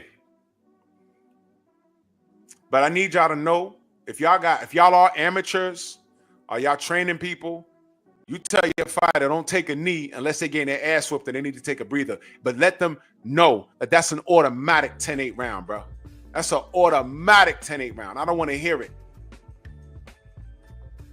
Punch lands and you take a knee. It's a 10-8 round. And that's what I'm saying. The Nevada, I keep saying Nevada, New York State Athletic Commission, they dropped the ball on this. They really did. If y'all see amateur fights where kids just take knees for no reason now, it's just as bad as the offensive foul in the NBA. Y'all know that offensive foul call that I can't stand? You're driving the lane and everybody jumps in front of you and goes like this. Bullshit. I dare you to do that in the 90s in front of Karl Malone off the fast break. You're going to wake up in the hospital with his footprint like Bruce Lee in Game of Death on your chest. You wouldn't do it. But that offensive foul has become a part of the game. I hate it. It slows up the game and it's cheap. It should be a defensive foul on the person jumping in front of the lane, the person driving to the lane. If you can't defend the ball, what is a flagrant foul? Where you defend the person, not the ball. You're hacking the person and not the ball. It's flagrant. It could be ruled as a flagrant. It don't even have to be malicious. You can just grab him and try not to score. Exactly. That scar on Isaiah Thomas's, I think, left eye, that scar he got, that's Karl Malone's elbow, y'all. I've watched that game. Courtesy of Karl Malone, the mailman. I got mail. The offensive foul is shitty. Vlade Divac, the guy is 7 feet tall, 200 plus pounds. Every play, he's getting knocked to the ground. I'm like, what is he doing? It was annoying, but it's become a part of the game now. They let this go with Tank. The next kid you see do that, 10-8 round and warn him. Look, I don't know why you did that, but now it's a 10-8 round. You do it again, I'm going to take another point. You do it after that, you're DQ. Stop this before it gets started. We're going to see kids doing that.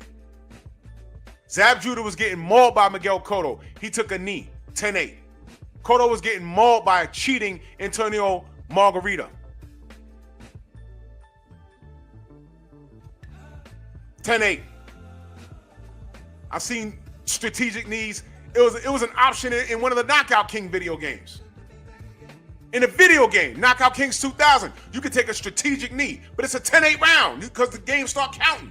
I said, oh, that's interesting. They put that in the game.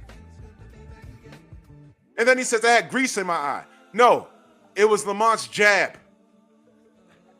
And then when they went to wipe his eyes, he didn't wipe the eyes, they wiped his forehead.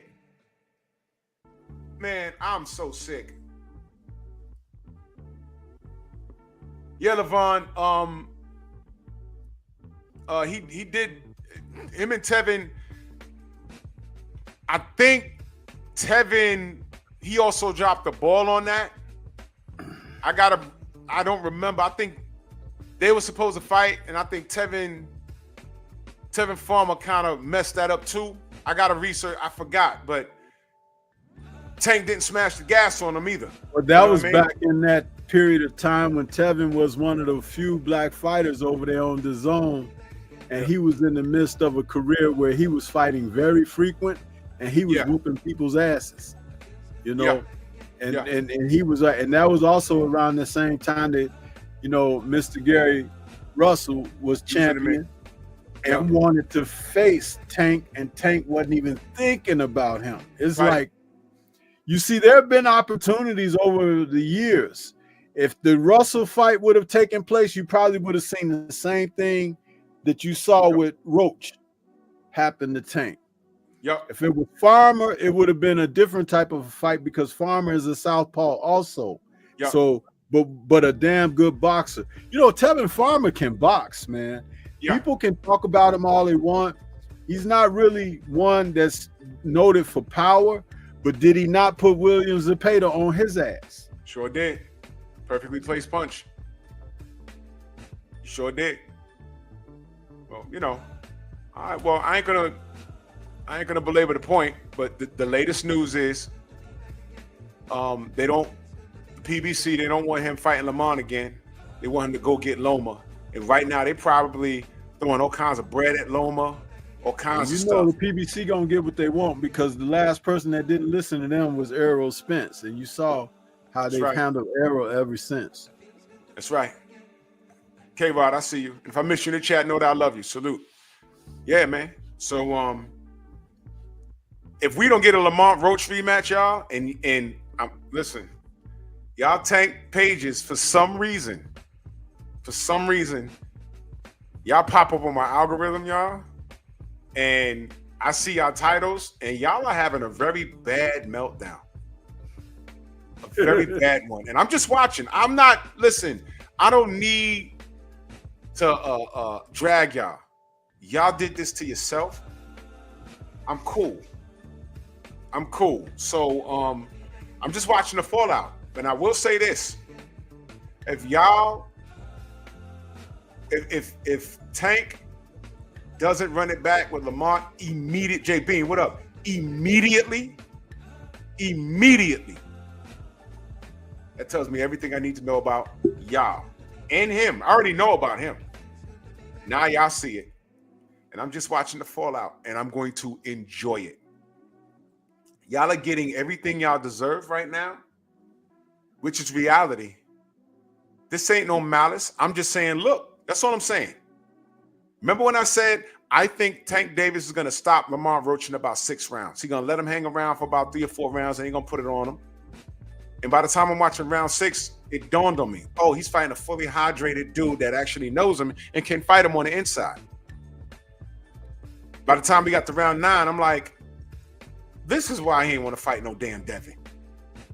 Because Devin knocks him out. Oh, whoa. You don't believe me? Why ain't they fight? Oh. Shakur outboxes him. Oh, you don't believe me? Why ain't they fight? Tiafimo outboxes him. You don't believe me? Why ain't they fight? Uh-oh. Lamont Roach did this? I heard he hear y'all saying, oh, well, let people keep thinking that Tank is food. Okay. I don't hear none of y'all saying Tank exposed. I don't hear none of y'all saying, oh, the blueprint. I don't hear y'all saying it. But you know what? Tank been exposed. When Coach Kyle told Marco what he told him, and we all heard it. Devin needed to be at a certain weight. Shakur won't keep still. Lomachenko needed to fight because he old. No Tevin Farmer, no Gary Russell. Am I lying on this kid? I don't have to. Just look at the body of work. Y'all celebrate this kid, and when you turn to one of your favorite YouTube channels to justify him, what did you hear? What did you read? Chrome hearts, tattoos, braided hair, knockout artist, tattoos on his legs, exciting to watch. Isn't the KO artist the exciting part? But then you go to his tattoos on his legs and then you say exciting to watch? Hold on. You remember in the early 90s they had Time out, Stormy.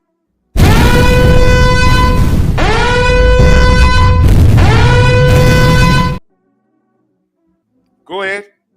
No, this goes right along with what you just did. Listen, do you remember in the early 90s they had that play that was traveling the country? Beauty Shop! It's like... I remember that. This is how y'all looking.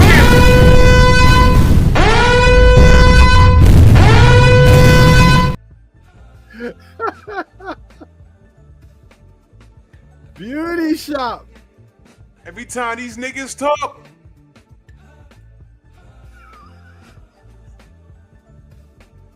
Could it be?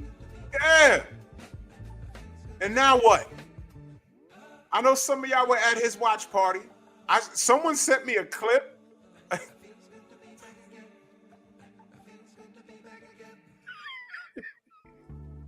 Someone sent me a clip. Yo, bro. He was sitting there with his shades on like, what? Like he didn't understand what he was watching.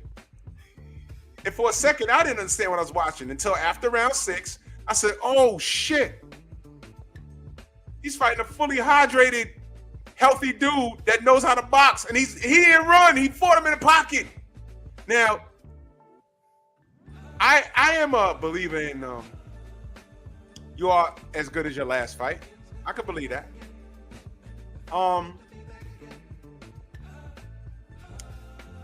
Wow.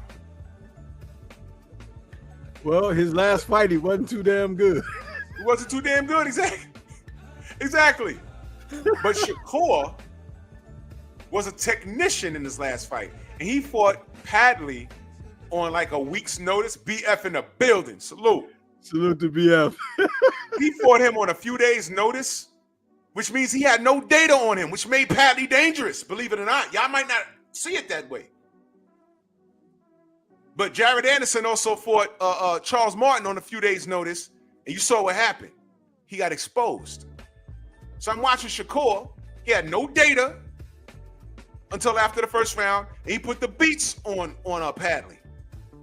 And what I saw Shakur do, I'm looking at Tank like, wait a minute. I will say, Shakur's more sharp of a puncher than Lamont. I don't know if he has that chin because Shakur ain't never been touched yet. But people are a lot more ballsy when it comes to Tank now.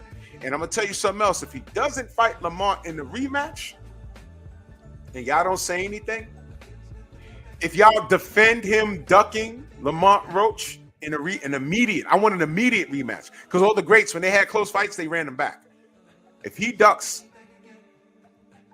an immediate rematch, I don't want to hear y'all saying, oh, well, he's going to spin the block and fight. Oh, this fight, this rematch ain't happened until 2 years later. No!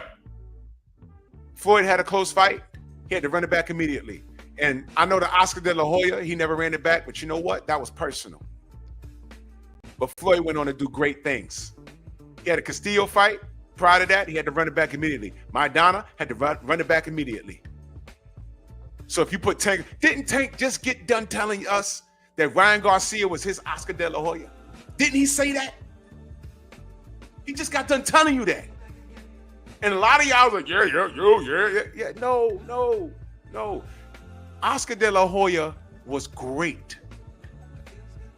So Lamont Roach is his what? What is Lamont Roach? Thank you. If Ryan Garcia is Tank's Oscar, what is Lamont Roach? Buster Douglas. He's Buster Douglas. Oh, wait a minute. You know who he is? He is his Zaire Rahim to his Eric Morales. And Tank is Eric Morales. Y'all don't know what I just said? See the Tank fans? Y'all, who's Zaire Rahim? I don't even know what that is. You don't watch boxing, idiot. Go look up Zaire Rahim versus Eric El Terrible Morales, the legendary Mexican fighter. One of my favorite fighters of all time. Yeah, stop watching Beauty Shop for a minute and go watch some boxing. Get off Beauty, exactly. Now listen, y'all might watch the fight and not understand, but you know what made that fight special? The conditions that surrounded it. And let me bring you up to speed because y'all don't watch boxing. At that point, the kings in those lower divisions were Eric Morales, Marco Antonio Barrera, Marquez, and Manny Pacquiao.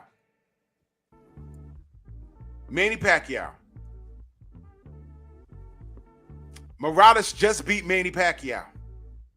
The first fight that they had, Morales just beat him. In fact, in the last round, Morales turned southpaw so he can get hit more. And when they asked him, why'd you do that? He said, did you like it? He did it for the excitement. It was stupid, but he did it. Zaire Rahim was supposed to be a showcase fight to show how great Morales was.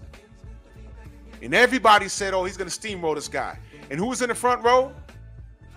Marquez and Manny Pacquiao. Zaire outboxed Morales so bad that they couldn't rob him. And Jim Lampley, at the end of the fight, they put the camera on Morales because they put the camera on Marquez and Manny because they were sitting next to each other. And Jim Lampley said, well, I guess Marquez or Pacquiao, they ain't gonna want any parts of Zaire Rahim. He said that during the broadcast. That was Boxing After Dark. I forgot what year it was. But I watched that. And that's what Lampley said. And you know what happened? Zaire Rahim, by way of the business, never got those opportunities. He never fought Marquez.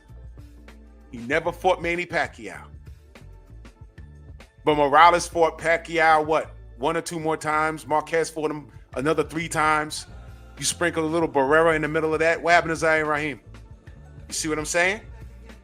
You see what I'm saying? And that was HB mother F&O. Zaire Rahim was not in the plans, y'all. He was supposed to get smoked. 06, thank you. 06 or 05. But it's on YouTube. If the full broadcast is on YouTube, you'll hear Lampley say that. Just like they tainted Rigondeaux's career. Yes. For coming in and beating. Nonito. Nonito. And that was his biggest win, but it was his worst loss. His biggest win. And Nonito went on to have a few more big fights. But Rigo was not in the plan because HBO, how do you market? Think about this, y'all. This is HBO. How do you market a Cuban fighter that is African black? How do you market that? Please explain. By focusing on boxing. By focusing on boxing. But not their appearance or ethnic background. Who are they looking to do that? Who are they looking to capture as an audience, though? The guys that got behind Tommy Morrison. Yeah. Even though Tommy Morrison refused to be the great white hope, the great white hype, he refused. They tried to do the same thing with Jerry Cooney. Jerry Cooney refused it. Yep. They trying to put these capes on these dudes. They're like, nah. Let me see if I can find it.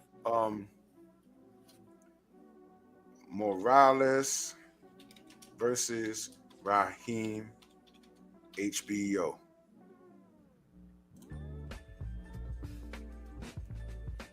I want to see it. Oh, this is the whole thing. Okay. Let me see something. After they announced the winner. Hold on.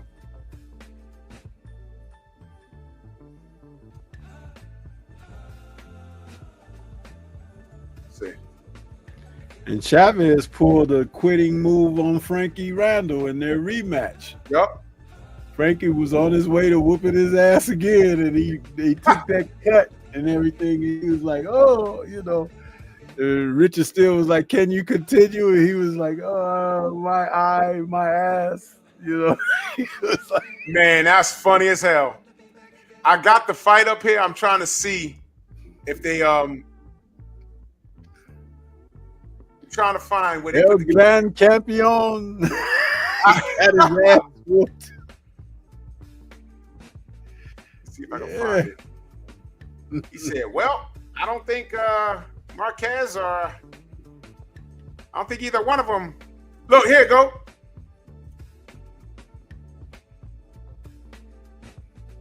Bro, I found it. Pete. Now, Pete. Look. That's Manny Pacquiao looking up like, yo, he just ruined my payday. Yo, hold on. Let me. I know YouTube is going to pull some F stuff on me. Hold on. You can edit it out after the show if you want. To a major showdown between him and Hopkins. Harold Letterman gave 10 of the 12 rounds here Showtime, baby. to Zaire Rahim. The fight you're referring to, of course, was Felix Sturm against Oscar De La Hoya. And frankly, this was a much more one-sided fight than Felix Sturm against Oscar De La Hoya. Look at that. We mentioned once again, the judges are Americans. Raul Cais Sr. of California, 17 title fights. Scored Marquez over Salido. That was pretty easy. Salido, the god of Lomo. Diaz, winner over Joel Casamayor. Maybe he likes body punchers. And Julie Letterman, 13 title fight. Yeah. Bryce. All to the winner by unanimous decision. He wins. Eric Morales soundly beaten by Zahir Rahim in his first fight at 135 pounds. Manny Pacquiao will look for another opponent against whom to make his next batch of millions of dollars. And it probably won't be with Zahir. No, I don't think he should ever fight Zahir Rahim. See that? You see that? You see that? I don't think he should ever fight Zahir Rahim. Not even challenge himself. Jim Lampley said, I don't think he should ever fight him. And he didn't. Why? You see? This is boxing, y'all. You see that? I ain't making it up. See? Man. I don't think he should ever fight him. Why not?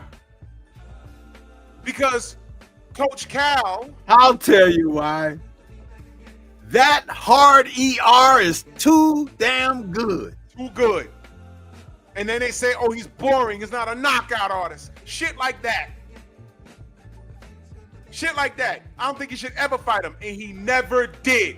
And Jim Lampley didn't say, oh, I think that'll be a great fight. Manny to figure out. He said, I don't think Manny should ever fight him. And he never did. Y'all, I peeped that when it happened. I said, why the fuck would he say that? You know why. You see? He's boring. He got pillow fists. He don't knock anybody out. Really? Y'all keep playing with these words. Y'all don't know there's a history with it, but whatever. Stormy, let him know they can find you, man. I ain't gonna. Blue Blood's on. I actually want to go listen to Blue Blood, see what he got. Everybody can find me right here on YouTube, man. Stormy B-Man is the channel. That's Stormy B-Man in all caps, but no cap. Yeah. Word up. Go subscribe to the Patreon. I appreciate the support. For more unedited content, follow me on Patreon, Drew Titan, LLC.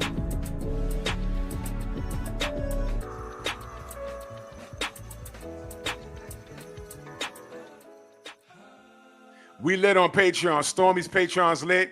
I'm lit over there. The General, BFTB's lit over there. I think the Queens of the Ring are on.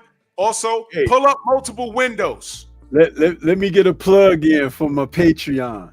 Go ahead, bro. Tomorrow morning, I got a Patreon premiering along with my regular premiere on YouTube. But my Patreon premiering tomorrow is not to be missed. It's on my post page, but it says the title of it is Homoeroticism and Boxing's Fan Base. What the F?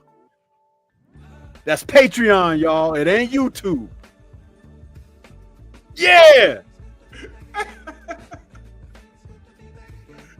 Yo. Yeah.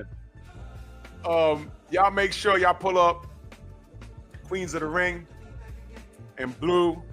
Enjoy listening to the Boxing Talk. We support everybody. Smash the like button, like and share all the videos, y'all. Man, we working here. And we just want to... And the song that I selected is my backdrop for that Patreon, Drew. You got to listen to it, bro, because it's perfect for the subject. Yeah. And you know, we could play the music over there. Play the music over there. Woo! Yeah. So I did it. Salute to y'all. Let's keep this ball bouncing. Yo, man. Ain't the truth grand? All I'm doing is, I knew this was gonna happen. All I'm doing is watching. Bronx on deck. Move! Why are you gay? Who says I'm gay? You are gay.